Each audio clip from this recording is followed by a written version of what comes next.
для них выступаете на стороне эксплуататорских классов. Вот. Они считают, что вы отмовились от Беларуси. Некоторые нават слова «национальный» боятся. Питание национальное – это одно из самых деликатных питаний. Мы будем говорить про национальную идею. Мы живем в мире наций. Место белорусов у сусвете. Циником выступаю здесь я.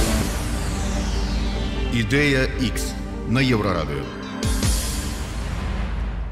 Вітаю ўсіх слухачоў Еўрарадыё. В эфіры чарговы выпуск праграмы «Ідэя X». Праграмы, падчас якой мы працягваем шукаць, прамаўляць, намацваць беларускую нацыянальную ідэю. Як звычайна, вядучыя ў студыі Максім Гаруноў і Зміцер Лукашук. А наш сённяшні адмысловы госць – экс-кандыдат у прэзідэнты Александр Миленкевич. Добрый день, спадар Александр. Добрый день. Спадар Александр, ну я так коротко сказал экс-кандидату прэзідэнты, хотя тут можно было шмат розных рэгалій называть. И я пачну, ну, напэўна, з самага галоўнага пытання. Мы з яго пачыналі раней, потым я неяк мы збіліся на іншае, і да вас просто цікава, як вы лічыце, а нацыянальная ідэя беларусам ввогуле патрэбная ці не? Я упэўнены, што яна патрэбная ўсім. Хотя не все признаются. В розных краінах розныя адносіны да гэта. Некаторыя нават слова «нацыянальны» боятся. Але вот, калі вы мяне запытаецеся, можа, это было наступнае пытанне, а вот сфармулюю, вот, а пра што гэта? Вось, то это вельмі складана вызначыць. Я вот ішоў, думаў, ну, пра што ж тут казаць? Я, як фізік, вот вам такую байку раскажу, што ну, я паходжу з клана фізікаў, там вельмі папулярныя яны былі, калі я там у аспірантуру поступал, конец 60-х, 70-х. Это была мафия такая, в общем-то, люди такие привилегированные, тому, что яны спутники запускают, бомбы робяць, и все это популярно, модно. И у меня бы такие файные две книжки были, я ж выкладчиком так працавал. И там в этих книжках было один там физики жартуюць, а другое физики протягивают жартовать. И там есть одна классная штука, амаль про национальную идею. Там есть такая штука, что физики все ведают про природу, про себе, про будучыню, про былое, але вот не могут одной галоўнай рэчы вызначыць, что такое час. Вот дать вызначение часу физики до сегодняшнего дня не могут. Ну вот, ну все, что такое сила, что такое рух, там, что такое электрон, а вот это не могут. И там-то предполагалась такая вельми простенькая штука, что час это калі усё зменяется, а час не зменяется. Нет, час это калі ён зменяется, а ничего вокруг не зменяется. Я думаю, что вот ничего не изменилось и с национальной идеей, потому что справа не легко ее описать, бо у кожнага яна может быть своя. И важно шукать, вот я думаю, вы гэта и робіце, а что нас аб'ядноўвае вот на гэтай нацыянальнай ідэі. Добра, тады я працягну іншае пытанне, якое это першае пытанне, якое выклікае спрэчкі, ці ввогуле патрэбнае ці не патрэбнае, а другое, вот слово нацыянальнае вельмі важна, таму што спрэчкі ідуць, а беларусы сфармаваліся як нацыя. Вот ваше меркаванне. Я думаю, што нацыя існуе, магчыма, нацыянальная свядомасць, можа нават напэўна, яна дэфармаваная. Ніводзін народ не дэфармуе свою нацыянальную ідэю. Звычайна это бываюць вонкавыя сілы. У нас была і паланізацыя, у нас была і русіфікацыя, мы жылі ў імперыях. Вось. Але, безумоўна, беларусы як нацыя адбыліся, я думаю, раней, чым сённяшні час. Вось. Хаця ім яшчэ ісці да сваёй нацыянальнай ідэі даволі доўга. Але зараз якраз добры час, таму што незалежнасць, яна аб'ядноўвае нават тых, хто ва ўладзе, якіх апозіцыя не вельмі любіць.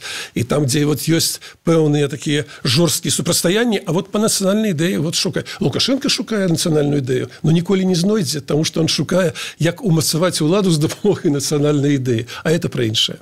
Не дараслі мы да яе, як сказаў Лукашенко. Я яшчэ одно такое лёгкае пытанне, думаю, да вас. Потым ужо Максім пачне філасофстваваць і вас тут выковырываць з вас... А я буду выслізгваць. Да, глыбінныя веды. Вот калі пачытаць Вікіпедыю, там написано там нацыянальная ідэя, там вот месца нацыі ў сусвеце, гэтак далей. А вот беларусам, вот калі мы прыйшлі да высновы, што ўсё-таки нацыя ёсць сфармаваная, нацыянальная ідэя, як вы кажаце, патрэбная ўсім нацыям, але беларусам вот канкрэтна, яна патрэбная ўсё ж таки ці не? Я думаю, яна ў сілу того, вот навошта яна ім? Вот скажите, вот едзе там Пятро на трактары, зараз пачнецца пасеўная, будзе гной раскідаць, падыдзеце да яго, скажете: Пятро, ну что, пошли нацыянальную ідэю шукаць, что ён вам адкажа? Ён можа і не адкажа на гэта, ён запытаецца, а што гэта, але адчуванне ёсць, потому что эта нацыянальная ідэя для мяне, вот калі так пачаць разважаць, гэта штосьці так вот блізкае да сям'і. Вот, ну, сям'ю ж мы любім сваю, правда ж? І цэнім усіх людзей, не гледзячы на іх характары, дапамагаем адзін аднаму і так далее. А скажите, вот два градзенца, я з Гародні люблю Гародню, вот мы сустрэліся ў Менску. Вот у нас больш тэмаў для размовы? Напэўна, больш, потому что мы адчуваем пэўнае адзінства. Таму я лічу, што калі ему патлумачыць, што гэта адзінства вот у тваёй вёсцы, где ты жывеш, пэўнае адзінства, там талака гэта адно дапамога, вось пэўная традыцыя, вот вы на трэску дзверы зачыняеце, замок не вешаеце, это ж таксама вот такая свядомасць наша. І я думаю, што можна нават людзям, якія не задумваліся, патлумачыць, што гэта важна. Таму што нацыянальная ідэя для мяне гэта перш за ўсё любоў да сваёй зямлі. Вот я ўпэўнены, што гэты трактарыст любіць сваю землю, цэніць гэту землю, она яго корміць, прыроду любіць, ён яе не шкодзіць. Вось. І любоў, канешне, адказнасць перад гэтай землёй таксама вельмі важна. Для нацыянальнай ідэі важна памятаць, хто да нас жыў, продкі, паважаць іх памяць і думаць пра тое, што будзе з нашчадкамі. Вот тут много чаго. І я думаю, што ёсць слова гонар. Вот, гонар за сваё. І гэта таксама нават у людзей, якія не думаюць пра ідэю, але яны гэта хочуць адчуваць і часта знаходзяць прычыны. Вы сказали, что белорусов какое-то свое, хоть и деформированное, но вот, чувство едности, оно у них есть. И они себя ощущают нацией. Тогда и у них есть любовь к этой земле, у них есть какая-то близость к таким же белорусам, как и они. Вот. И в этом смысле у меня вот сразу вопрос. А Лукашенко, может быть, он и есть национальная идея? Потому что, может быть, как-то вот белорусы, они вот так видят этот мир, так его себе представляют, что Лукашенко, вот какой вот он есть, да, там вот такой вот весь говорящий на тросянке, большой, вот такой авторитарный, иногда, может быть, диктаторский, популистский, вот, пророссийский, ну, вот такой. Это и есть современная, сейчасная, вот, сучасная, вот как она есть, белорусская национальная идея, или нет? Для мяне не. Для некаторых людзей так, безумоўна. А насколько некаторых? Ну, мне процент цяжка сказаць. Я гэтых людзей часцей за ўсё называю, не абражаючы іх, савецкімі людзьмі. Вот такой свядомасці беларускай у іх няма, некаторыя нават саромяцца мовы, або ўжо ее згубілі. Не вельмі знаюць нашу гісторыю, але адчуванне патрыятызма такога добрага у іх ёсць, ну, бо вот добра быць на сваім падворку гаспадаром. У себе у хаце, у сваёй вёсцы, і вот Беларусь межы мае, хай ніхто не сунецца, мы тут самі ведаем. І ў гэтым сэнсе Лукашенко можа ім адпавядаць, бо ён выглядае, так яго абіралі, як добры, сучасны, мадэрновы рэфарматар, які будзе нам рабіць Савецкі Саюз лепшы, чым быў, але Савецкі Саюз, дзе ўсё зразумела. Вот я думаю, што для часткі людзей гэта так. Але я хацеў бы, чтобы беларусы менш былі савецкімі, усё менш, а ўсё былі больш беларускімі. Но эта тэма ўжо такая больш культурніцая, духовная. Ну, они же вроде тоже себя считают белорусами. Считают, ведаеце, і я ніколі не дазволю сабе, это шчыра абсалютна, лічыць, што яны горшага гатунку, што яны не маюць права называцца беларусамі. Абсолютно не. Я хочу іх мець партнёрамі, каб гэтую зямлю, гэтую краіну рабіць лепшай. Каб было любіць больш за што. І каб мы ўсе адчувалі гонар за гэту зямлю. Іх адкінуць нельга, бо не маем права маральнага нават. І калі яны згубілі там беларускасць, вот мы кажам, а вы не беларусы, там, бо гісторыі не ведаеце, на мове не размаўляеце. А што яны вінаваты, што яны самі адмовіліся. Вот это уже іншая тэма для размовы, вельмі важная. А вам не кажется, что когда они на вас смотрят, ну, условно говоря, вот на людей, которые выходят под бело-червоно-белым стягом, вот, они считают, что вы адмовились от Беларуси, от беларушчыны? Абсолютно. Многие казали, я ніколі вот не был сябрам БНФ, а многие казали, во, БНФовец ва ўладзе ў Гродні пришел. Зараз ён нас дасць, повыкручивая руки и примусіць стройными колоннами беларускія песни спевать.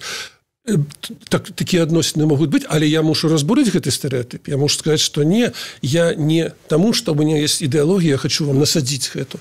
А я хочу сказаць, што гэта ідэалогія таксама цікавая, беларуская нацыянальная, і яна можа ўзмацніць наш дух, нашу веру ў сябе. Мы будзем ведаць, як продкі таксама адстойвалі гэта права жыць дастойна, як Купала казаў, людзьмі звацца. Таму трэба, калі ты ёсць носьбіт, ты лічыш, што я носьбіт пэўнай ідэі, беларускай ідэі. Ты мусишь ведать, что есть люди, которые еще не есть носьбиты, может, николи не будут. Так, вот, извините, вы сейчас опять говорите, что вот вы являетесь носителем белорусской национальной идеи. Да, правильно. Я лечу, что да, мне она вельми близкая. Да. И вы уважаете тех, кто является носителем белорусской. У Алены Марков есть замечательная книжка, она очень красиво названа «Шлях до советской нации». Вот, да, советская нация есть и белорусская нация есть. Вы являетесь носителем национальной идеи белорусской нации, они являются носителем национальной идеи советской нации. Вот. Советско-белорусской, так. Советской, вот, в общем, трудно. И вы говорите, вы вот уже пару раз сказали, то есть мои уши слышали, вот, что вы говорите, что они должны стать вами. То есть, грубо говоря, они должны отказаться от своего красно-червоно-зеленого цвета и перейти на бел-червоно-белый. Патлумачу. Я супраць насилля, прымушэння, запалохавання. Вот будьце такі, як я, бо я правільны. Не. Я сам калісьці атрымаў велізарную асалоду. Я стал человеком с таким моцным духом, хотя я такі мягкі, рахманы, як кажуць, і ўсё. Але дзякуючы таму, што я даведаўся пра сапраўдную гісторыю, так з сям'і было гэта, і ў сям'і дапамагалі. Я раптам адчуў такую моц, такую сілу. Я хочу, каб яны таксама яе адчувалі. Таму што чалавек без каранёў, ну, вядома, што ён слабейшы, як дрэва з падпіленымі каранямі. І я хацеў бы, каб яны ўспрынялі гэта не праз дыктат, прымус, праз сцяг, а каб, хаця сцяг таксама вельмі важна патлумачыць, чаму ён такі. А каб яны ўспрынялі гэта праз веды, праз адчуванне свайго месца ў гісторыі, хто мы адкуль, куды ідзем і хто мы ёсць зараз. Ну, гэтага часта людзям не хапае. Я еще вопрос задам. Вот вы сейчас говорите про верность корням. Вот, но у них, вот у советских людей, да, у советских националистов, у них же тоже верность корням. И с их точки зрения мы, белорусы, завсёды были, ну, вот, крестьянами, нищими, бедными. Мы находились вот в таком... Мы были постоянно, ну, если использовать советскую, марксистскую терминологию, мы были нас эксплуатировали. Помещики, ксензы, ну, вот, да? Вот. И мы вот вырвались из этого плена, от них сбежали и построили свой БССР, где мы все, крестьяне, наконец-то обрели право голоса. А вы для них выступаете на стороне эксплуататорских классов. Вы выступаете на стороне людей, которые их мучили.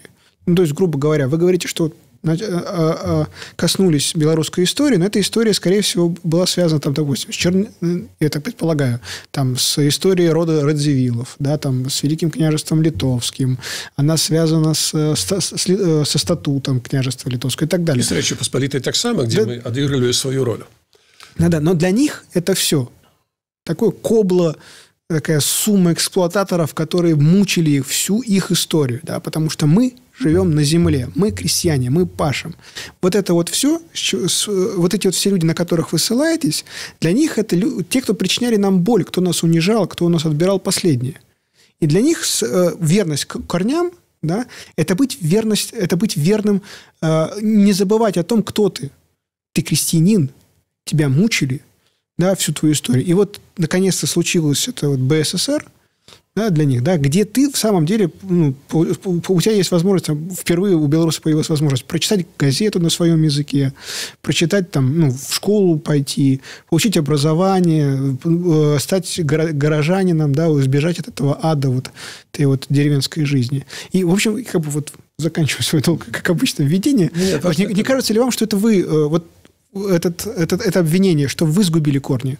Да. Ён кажа про тое, что вот эти советские белорусы успрымаюць вас и ўсіх нас, вот тых, кто за бел-чырвона-белы, за адраджэнне, за Беларусь, вот такую национальность вядомую, як классовых ворогов. Да, вы белогвардейцы и пытаетесь нам, освобожденным крестьянам, освобожденным Великой пролетарской революцией, навязать свои белогвардейские ценности.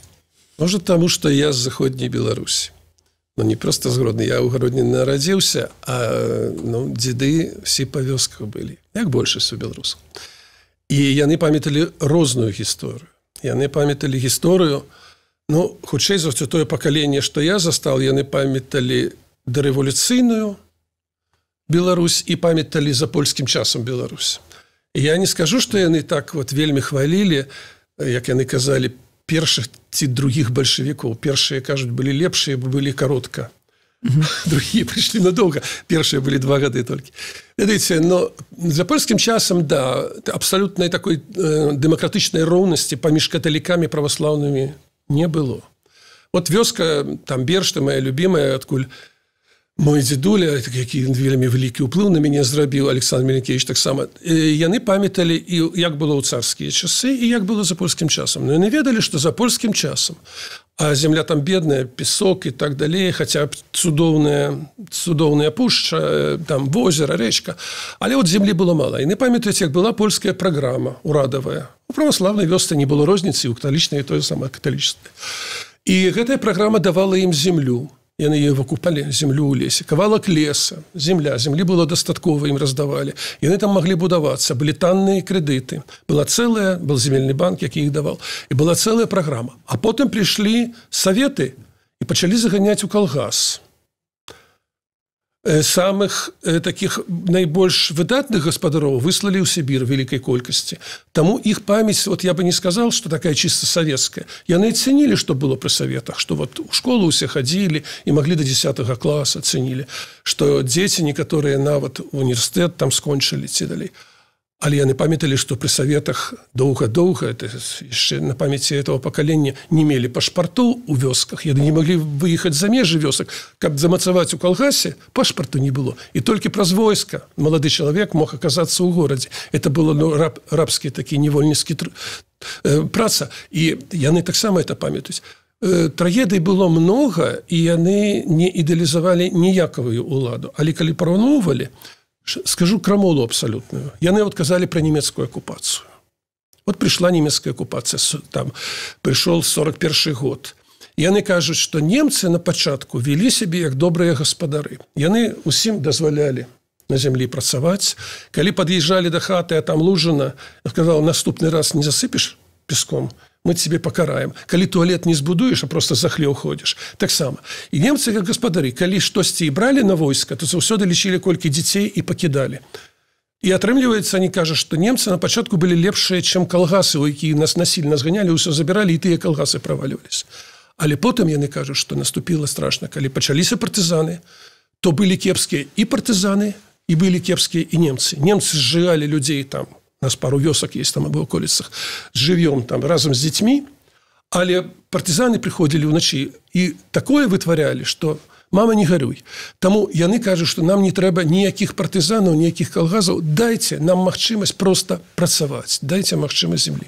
Хотя сегодня уже не так много людей засталося, якія могут взять землю, калі б им нават давали. Вот вы так говорите, но тем не менее Лукашенко, обращаясь вот именно к людям, которые прошли Советский Союз, с их памятью, да, уже после текстов Поздняка, написанных вот в газете «Литература Мостаса», в 1994 году на втором туре получает 80%. И дальше, я так понимаю, сколько он получал на остальных выборах, бог его знает. Но, в общем, все равно там какая-то поддержка. Больше выигрывал. Понятно, что он выиграл, но как бы мы не знаем реально, вот какую поддержку. Мы знаем, что 80% было в 1994 году, а дальше этот процент, черт его знает. 80 от пришедших. По-моему, коли полечить пришедших и помножить на 80, там отрывается 56 и кольки. Ну, большесть была железная, он выиграл эти выборы, никто не сомневается. То есть для них, да, это был травматичный опыт, но тем не менее они от него не отказываются. И опять мы получаем, как бы вот в стране существует 2 национализма, развитых и сильных. Да, один из них представляет Лукашенко, и это как бы реально красно-червоно-зеленый флаг. Да, Советский Союз и все, что с этим связано. С другой стороны, вот ценности национал-демократии, БНР. Я думаю, что калі б у меня была ўлада дзяржаўная, то я б не менял у першы дзень сцягі, не вяртал бы тыя, што мне дорогі. Я б не вяртал адразу пагоню, якая мне вельмі дарагая, я разумею, чаму я на наш герб. Я б спачатку по тэлебачанню правёл бы сур'ёзную такую праграму дыскусійную з расказам, з расповедам, чаму гэтыя гербы, чаму гістарычнымі гербамі і сцягамі ганарацца. І я б упэўнены, што добрыя эксперты, навукоўцы змаглі б пераканаць людзей, што варта вяртацца да тых, што маюць гісторыю, а не тых, што штучна створаныя. Але пытанне нацыянальнае – это одно з самых делікатных пытанняў. Тое самае з мовай можна расказваць, што трэба вельмі акуратна. Вось, я ўпэўнены, я знаю, што будуць зноў у нас старыя добрыя сімвалы гістарычныя. Толькі галоўнае не наламаць дроў у той час.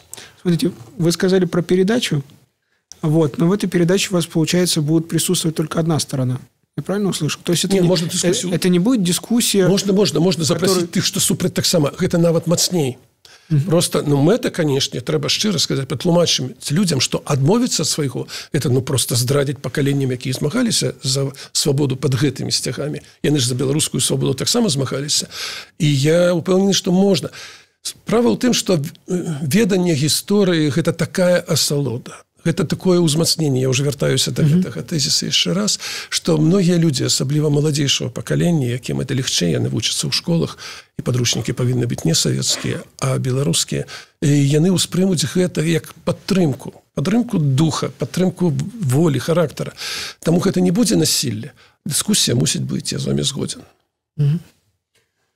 Тут важная такая справа, вот вы про гэта сказали, і Макс зараз пацвердзіў пра вот гэты падзел. Можна по-рознаму яго называць, на савецкіх беларусаў, на нацыянальна свядомых беларусаў, але тое, што нацыя падзеленая, а то можа нават і не на 2, а на 3 ці на 4 розных кавалкі, плыні там ці яшчэ што-нибудь, ці магчыма аб'яднаць? Вот як аб'яднаць нацыю? Калі не будзеш абзывацца кепскімі словамі, магчыма. Калі будзеш ставіцца з павагай да гэтых людзей, так, калі ты дэмакрат, ты можаш паважаць іншы пункт гледжання, нават неправільны з твоего пункту гледжання. Таму, я яшчэ раз кажу, тактоўнасць, делікатнасць мусіць быць. І нават тое, што застануцца людзі, якія будуць стаяць за сцягі. Сённяшнія чырвона-зялёныя, нічога страшнага, яны могуць доўга захоўваць гэтую вернасць. Ведаеце, я калі быў у выканкаме, і, напрыклад, мы ставілі помнік на вайсковых могілках, у нас велізарныя вайсковыя могілкі, дзе пахаваныя усе войны, усе людзі, салдаты, загінуўшыя на розных войнах. І мы ставілі помнік тым, хто загінуў у Катыні. Разам з Саюзам палякаў, дазволу улады і так далей. І я запрашаў ветэранаў Великой Айчыннай войны. І яны прыходзілі, і яны ім расказалі, што гэта такое, і яны былі разам з намі на адкрыцці гэтага помніка. І ніхто нас не асуджаў, таму што была праца праведзена, тлумачэнне пэўнае. Чаму гэта? Чаму важна, што кожны салдат, які загінуў, мусіць мець помнік. Асабліва тыя, што безымянныя і так далей. Таму я кажу, што я увесь час думаю, знаете, вот не о сённяшнім дне. Вот, да, мы падзелены. Слава Богу, не воюем со зброей адзін з другім. Небяспека нас таксама яднае, вось, мы разумеем адказнасць. Але я думаю пра тое, што будзе непазбежна другая перабудова. Будзе змена ўлады і будзе яшчэ перабудова. Тая перабудова, што была, это было супер настрой. Это был такой глыток дэмакратыі, глыток праўды пра гісторыю. Я думаю, што яшчэ раз гэта будзе. І вось там ёсць вялікая небяспека, што мы не справімся з энтузіазмам тых людзей, што за нацыянальную беларускую ідэю, каб яны не ламалі дроў. Таму што, яшчэ раз скажу, што можна тых людзей, што могуць стаць прыхільнікамі беларускасці і нацыянальнай ідэі, можна зрабіць ворагамі. І неважна, яны рускія ці беларусы, ці габрэі. І вось гэтая адказнасць мы павінны ўвесь час памятаць. А прыйдзе такі час, калі яна будзе на тых, што будуць пры ўладзе, і будуць будаваць іншую Беларусь. Вы шмат разоў казалі пра веданне сваёй гісторыі, сваіх каранёў, пра важнасць гэтага. Я прыгадываю знаёмага свайго аўтамеханіка. Я неяк прыгнаў яму машыну паглядзець, і ён сядзіць у яме, там нешта там падкручвае, глядзіць на мяне і кажа: «Слухай, а ты ведаеш, да якога калена сваіх продкаў?» Кажу: там дзядуля, бабуля, там, можа быць, прадзеда яшчэ там можна пашукаць. А я, кажа, пайшоў у архівы і знайшоў там да нейкага, да 7-га калена і пачаў мне расказваць, агонь у вачах, як ён там продкаў сваіх шукаў, дзе яны былі, кім яны былі. Рускамоўны, звычайны хлопец, аўтамеханік.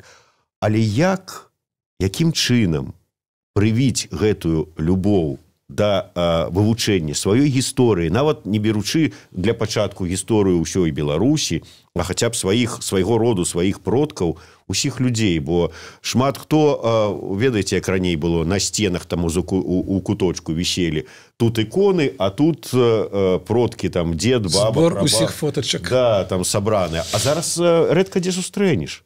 Абсолютно. Вот добра, калі альбомы ёсць, а то альбомаў няма. Да, вот все вот здесь у фотках там, у мабільніках, это правда. Як это зрабіць? Ну, я маю пэўны практычны досвед. Вот калі у Гародні у час перабудовы стварыўся клуб, які называўся «Паходні», і кіраўніком яго был адзін з будучых лідараў БНФ Міхась Ткачоў, прафесор, гісторык, археолог. І вот на гэты клуб хадзіла чалавек 200-300, сустрэчы з самымі цікавымі людзьмі са ўсяго света, і з Беларусі, расповеды пра гісторыю, пра культуру, пра літаратуру і так далей. Ці 300 чалавек на 300-тысячны Гродна, гэта так шмат. Это 1 на 1000 там прыходзіў. Але з гэтых людзей, вот як толькі былі першыя выбары, а першыя выбары былі в 89-м, гэта былі выбары ў Верховны Савет СССР. Тогда Михась Ткачоў, дзякуючы падтрымке гэтых людзей, ішоў на выбары. І я хочу сказаць, што гэтыя 300 чалавек былі лідарамі думак для велізарнай колькасці ў Гародні людзей, якія хацелі штосьці новага і іншага беларускага свету. Хацелі зразумець, чым ёсць Беларусь, якой яна будзе, бо мы будуем новую дзяржаву. Я хочу сказаць, што адразу ўсіх не пераіначыш і не трэба, усіх не з'явіцца цікавасць. Але вельмі важна, канешне, працаваць з дзецьмі. З дзецьмі, таму што краязнаўчы рух у Беларусі і сёння даволі моцны, яго трэба падтрымліваць усімі спосабамі.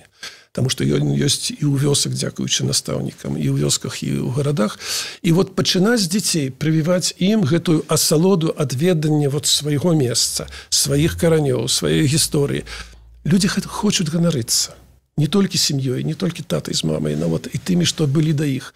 Я думаю, што гэта ўсё ўжо праходзілася, і ёсць шанец, будзе час, і магу расказаць, як было з беларускай мовай таксама вот у Гародні, з беларусізацыі.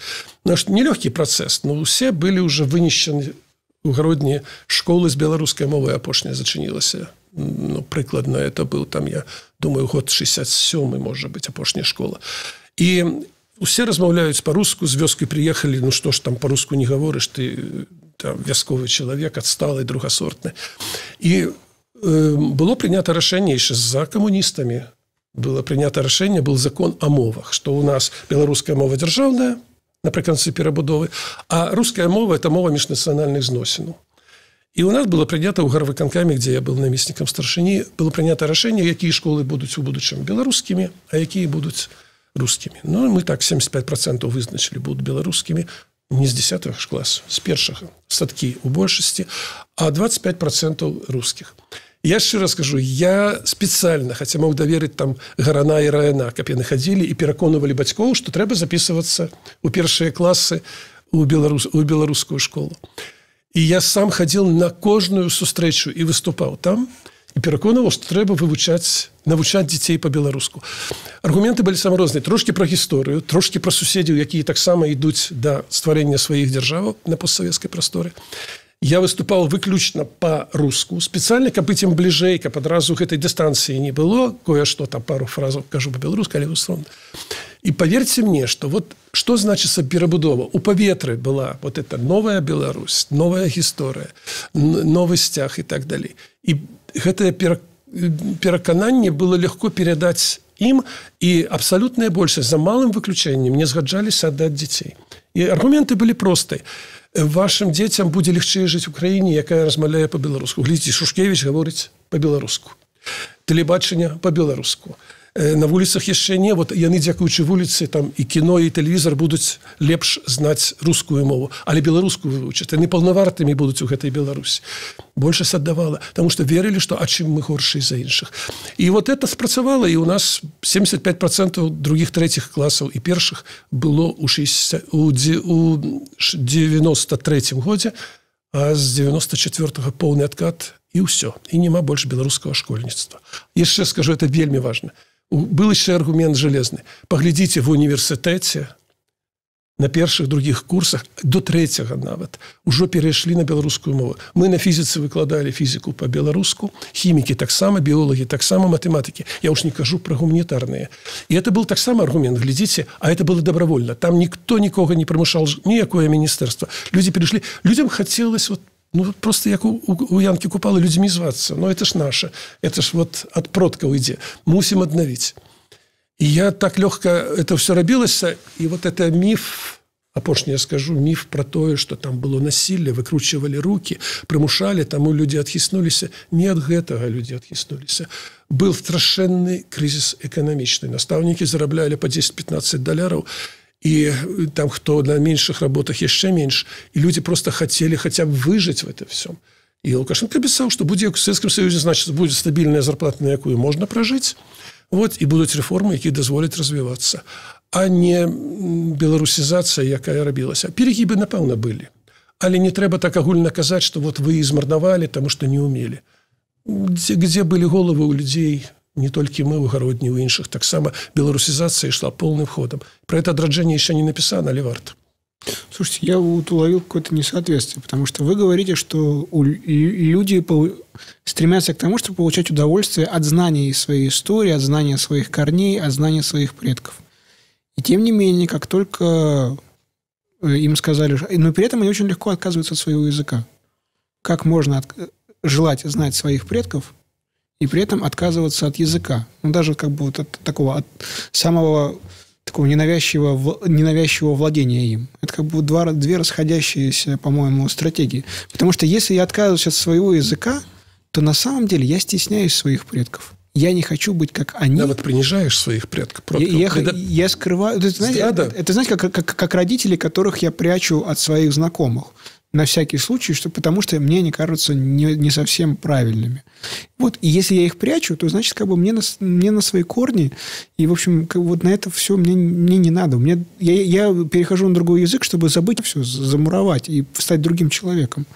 Мне кажется, что вот это сильно не совпадает с тем, что вы говорите. То есть можно... как мне кажется, если люди забывают свой язык, то, скорее всего, они вообще не хотят знать своей истории. А она для них это какая-то боль, какая-то травма, что-то некомфортное.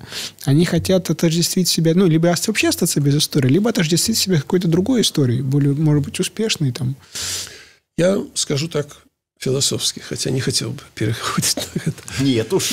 Я хотел бы, как просто была людская размова, я хочу сказать, что нема на свете народа, які добровольно адмаўляецца ад сваіх каранёў, ад сваёй мовы, ад сваёй культуры, ад сваіх традыцый. Звычайна гэта политика специальная, самыми разными способами. Страх, бесперспективность, акрамя того, хлуслівая история, якая выкладаецца. Ведаеце, вот я один момент, які зрабілі мяне беларусам, там бацька, маці, дед, это справа семейная. Але у меня был такі выпадок, я только приехал с Менску, оборонил диссертацию, Гродненский университет, які только открыли. И меня посадили прымаць экзамен по физице со старым выкладчиком, моим сябром, коллегой. И мы приймаем, и вот приходит девчонка и начинает рассказывать, и вся червоная, заикается, не может сказать. Я бачу, что она хвалюется, ну, а може ведає, а рассказывает на ноль просто. И я пытаюсь, може вы отпочнете, може вы отдадите, може что вам перешкоджає? А она... кажа, что, вы знаете, я вучила у школе физику по-белоруску, и я не могу по-руску говорить. Я зразумел, на якім узроўні у нас вот эта дыскрымінацыя моўная, калі ёсць яшчэ захаваліся на той час беларускія школы, але чалавек не можа далей вучыцца по-беларуску, нема ні воднай групы по-беларуску, ні на воднай там, ні на адным факультэце, акрамя філалагічнага. И это, ну, просто, это принижение человека. И тогда батьки подумают, и так и думали большасць, и сегодня так думают, на что нам навучаць детей по-беларуску, як яны прыйдуць у дарослае жыццё, пачынаючы з універсітэта, и там им будзе незразумела, яны адстануць, яны не зробяць кар'еры.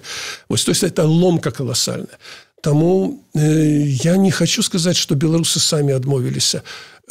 У Гародні, вот тая вёска, про якую я рассказываю, у Гадаградзеншчыне, ну вот это Бершты, там вёска на 3000 было ў гміне людзей, І як толькі Беларусь заходняя дайшла до Польшчы, а ўсе нацыі адраджаюцца, там побач мяжа з Літвой таксама адраджаецца, то 200 хлопцаў з вёскі пайшло ў лес у партызаны, каб змагацца супраць палякаў, бо палякі не хочуць рабіць беларускае школьніцтва, і мы хочам беларускай дзяржавы, яны патрабавалі дзяржавы беларускай. Это пачатак, это былі 20-е гады, пачатак 20-х гадоў мінулага стагоддзя. Вясковыя людзі з малай адукацыяй, яны пайшлі, ну, правда, іх хутка вылавілі там і разбамбілі гэта, але потым паўстала таварыства беларускай школы напрыканцы 20-х гадоў. Амаль уся вёска запісалася. Спектаклі рыхтавалі на польскай мове ў школе прымусова. Яны іх рыхтавалі. І прыедзе камісія з Варшавы. А яны пакрыёма у хаце там адной вялікай Паўлінку рыхтавалі. Прыехала камісія, павінен быць польскі спектакль, яны бухнули беларускі спектакль. Это люди змагаліся за сваё. У меня дзед 2 гады ў турме польскай прасидел, тому что хотел беларускай школы. Ну, калі не дзяржаўнасці, дайте нам культурную аўтаномію. Таму не, я не згаджуся з тым, што не змагаліся. Можа, не паўсюдна, але такіх выпадкаў было много. Это было прымусова, гэта было насилие над людзьмі. Ну і так сталася, што я таксама рос у рускамоўнай школе. Бацькі баяліся гаварыць па-беларуску і па-польску. Ведалі эти мовы. Баяліся, таму што большасць інтэлігенцыі з горада Гродна у Сібіры аказалася. І бацькі не хацелі ў Сібір ехаць. Они і так над расстрэл іх вадзілі. Вот такая гісторыя. Таму я не згодзен, што так лёгка адмаўляюцца. Не. Ад тое, што з бацькамі звязана, з дзедамі, прадзедамі, людзі не адмаўляюцца самі. Смотрите, вот вы мне рассказали историю про эту девушку, которая не может сдать. Не могу. Шок просто. Да. Значит, я вспоминаю свою семейную историю. Моя мама родилась в украинской деревне. И когда она приехала в украинское место, в Умань, она поступила на медицинский. Она рассказывает, что вся группа была выпускников украинских школ прямо из деревень. С села. Они пришел преподаватель математики, который начал с ними говорить по-русски. И никто не понял. Но реакция из того, что описали, она была абсолютно обратная. Они пошли и сказали: уберите его, мы его не понимаем. И им нашли преподавателя, который разговаривал с ним по-украински. Украинские писатели пережили примерно то же самое, что и белорусские. В общем, там украинскую коммунистическую партию расстреливали и пропесочивали, и примерно так же, как и белорусскую. Значит, там тоже была война, Вторая мировая война, и зачистки. Все это было в той же самой степени. Тем не менее, реакция украинцев была такая, и это, в общем, какая-то обратная история. Я два слова скажу. Вельмі ценю украінскі дух, тое, што яны змаглі адстаяць на майданах свае права на незалежнасць і на адраджэнне мовы і культуры. Але я хочу сказаць, што у беларусаў была трагедыя вялікая, калі казаць пра нацыянальную ідэю, тое, што у беларусаў не аказалось сваёй нацыянальнай царквы. На Украіне уніяцкая церковь, мы это вельмі добра знаем, адыгрывала вялікую ролю да апошняга часу і зараз адыгрывае у захаванні этой свядомасці. Слушайте, серьезно говорю, я знаю все 6 окружающих деревень, где мои предки лежат. Там ни одной церкви не осталось после 20-х годов. Право в том, что забаранили в 46-м году, Сталин забаранил в 1946-м, на Украине заходней забаранил уніяцкую церкву. Так а у нас там их вообще никогда не было. Церкву, якая, я кажу про тое ядро, якое захавалося женское на Украине. Это ядро, это километров... Дякуючи уніяцкой церкве. Это так... ядро километров 400 на запад. Я не знаю про вашу мясцовасць, як там было. Черкас. Я кажу, чему украінцам удалося адстаяць, а нам значна цяжэй. А у нас уніяцкую царкву, якая размаўляла па-беларуску, якая школкі мела па-беларуску, якая казанне па-беларуску. Гэтая царква у нас была забаронена на 100 гадоў раней. У 40-х годах 19-го стагоддзя. І усе, хто не згаджаўся вяртацца ў праваслаўную русейскую царкву, іх выслалі ў Сібір. А ты, што засталіся, вымушаны былі па-руску. Это змаганне за Беларусь ішло вечна, таму што, відаць, у Москве многім здавалася, што з беларусаў рускіх лягчэй за ўсё зрабіць. Напэўна, з габрэяў цяжэй, і з палякаў, каталікоў, з польскай мовай цяжэй, а з беларусаў рабілі ўвесь час. Але ніколі не пагаджуся, што мы так лапкі паднялі і сказалі: ах, заберыце нас у больш высокую культуру. Не так. На жаль, трэба падводзіць вынікі, цікавая размова, тым не менш, ўсё ж такі, спадар Александр, два пытання. Нацыянальную ідэю, якую мы сфармулюем вот зараз з вами, яе трэба даносіць усім па магчымасці вот 100% беларусам, ці галоўнае, каб вот яе прыняла нейкая, ну, эліта, назовем это так, умоўна. На пачатку так, нацыянальная эліта, і не трэба баяцца гэтага слова нацыянальная, бо у кожнай нацыі ёсць свая эліта, уладная, дэмакратычная, недэмакратычная, все это ёсць. Таму, конечно, на пачатку эліта, адразу трэба сказаць, не ўсе прымуць гэта, не ўсім цікава гэта. Многім людзям цікава проста зарабляць лепш, жыць багацей, мець добры адпачынак і дзяцей адукацыі забяспечыць. Але даць магчымасць рассказывать про историю нации, рассказывать про значение мовы. Просто это называется освета. Вот осветой трэба займацца и настаўнікам, и грамадским дзеячам, дать магчымасць развиваться грамадским организациям. И я думаю, что большасць людей з задавальненнем будзе вяртацца до гэтага. Толькі не наламаць дроў, про якія мы казалі. Дровы трэба ў лесе браць, але не на ідэалагічным змаганні. І все ж таки нацыянальная ідэя, у адпаведнасці з якой жыве Александр Міленкевіч і у адпаведнасці з якой ён бы марыў, каб жыла Беларусь. Вельмі простае слово. Любіць Беларусь. Любіць Беларусь. Так, любіш Беларусь сваю родную. Дзякуй вялікі, спадар Александр. Гэта такі кубачак з нашай сімволікай. Супер. Ад праграмы «Ідэя X», ад Еўрарадыё, ад нашага партнёра крамы «Сымбаль Бай». Дзякуй вялікі. Дзякуй вялікі. Вельмі класны падарунак. Любіце Беларусь, і ўсё будзе добра. Александр Міленкевіч, Максим Гаруноў, Змейстер Лукашук. Слухайце і глядзіце нас. «Ідэя X» на Еўрарадыё.